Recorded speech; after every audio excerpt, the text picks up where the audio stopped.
Hello everyone, and welcome back to Lore and More, where we dive into the nitty-gritty of familiar places in search of tasty lore and whatever more we find along the way. My name is Fox, and today we're tackling 3 Final Fantasy XIV dungeons: the Tam-Tara Deepcroft, the Copperbell Mines, and Halatali. Let's begin. At the beginning of the Deepcroft, you can see the entire dungeon from the first area. If you look out, you can see all the orbs we need to deactivate, the final boss's arena, and even some of the mobs that are guarding the crystals. At various points in the dungeon as well, you can catch a glimpse of what's in the next section. A series of proto-twin adder crests can be found all throughout the Deepcroft. Here in the beginning, there's one close by to the top right, one across the way, and many on the final boss arena. There's another in the Galvanth Tomb, and behind the cultist rosary that we snagged to open the barrier near the end of the dungeon. The symbol of the Dalamud cult can be found in various places throughout the dungeon. We can find it on a few tattered red flags, one in the Galvanth Tomb, another in the interring chamber, and one past the hardwood altar. At each altar with offerings and the cultist orb, the symbol is proudly on display on the tablecloth. Finally, the big barrier that seals off the last 2 altars has the symbol prominently displayed in the center. If you don't rush right into killing these gravedigger mobs, you'll notice that they have a meditating animation that they do sporadically.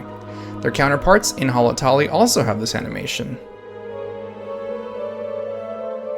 Throughout the dungeon, there are hints of what's to come.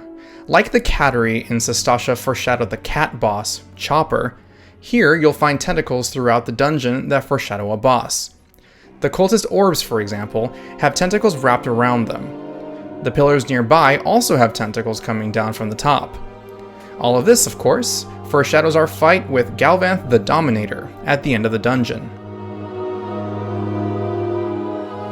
On your trek through the Deepcroft, you may hit a room called Tomb of Galvanth the Dominator. As noted earlier, Galvanth is the final boss of the dungeon. This is more foreshadowing on the part of Square and is also an important detail for the boss's lore. Our last curious bit in the Deepcroft is right at the end. The final boss is actually the spirit of Galvanth the Dominator, whose tomb we saw earlier, inhabiting the body of a monster. Notice that he says that he's been summoned from the void to reside in a crude vessel. He calls himself the Undying Master. He finds out during this fight, however, that he is very much capable of dying. The last boss arena is called the Eternal Calm, so we can only hope that he's sent back to the void for good. Or until you queue into the dungeon again. Now we shift over to the Copperbell Mines. This one's a bit sad. In the Screaming Dark, where you fight multiple waves of mobs, you'll find this Spriggan Sifter. He actually isn't looking for a fight. If you don't initiate conflict, he'll just happily smile holding his rock, waiting for whatever the day may bring. Makes you feel a little sad for the guy. These 2 errant soul mobs just past the Screaming Dark are actually completely optional. If you run past them and get on the lift, they won't follow you down, they'll just return to their original position. This mob reset can also be observed in the Spriggans that are outside the first elevator you take down, and in some of the enemies in Shaft E1 where you collect fire sand from opposite rooms. Usually the Spriggans in this room with Icarus Ire are taken out so quickly that you don't get to see their mission. If you don't attack the Spriggans, they'll begin attacking the blasting cap. He won't do enough damage to destroy it on his own, but it's interesting that he seems to really hate them. Finally, we turn our attention to Halatali. Although most of the dungeon is pretty straightforward, there are 2 things in particular that stand out. When pulling one of the many winches throughout the dungeon, there's a chance that a gas bomb mob might spawn. If this happens, you actually don't need to do anything. You can simply walk away, and it won't follow you or anything. It'll simply blow up in place.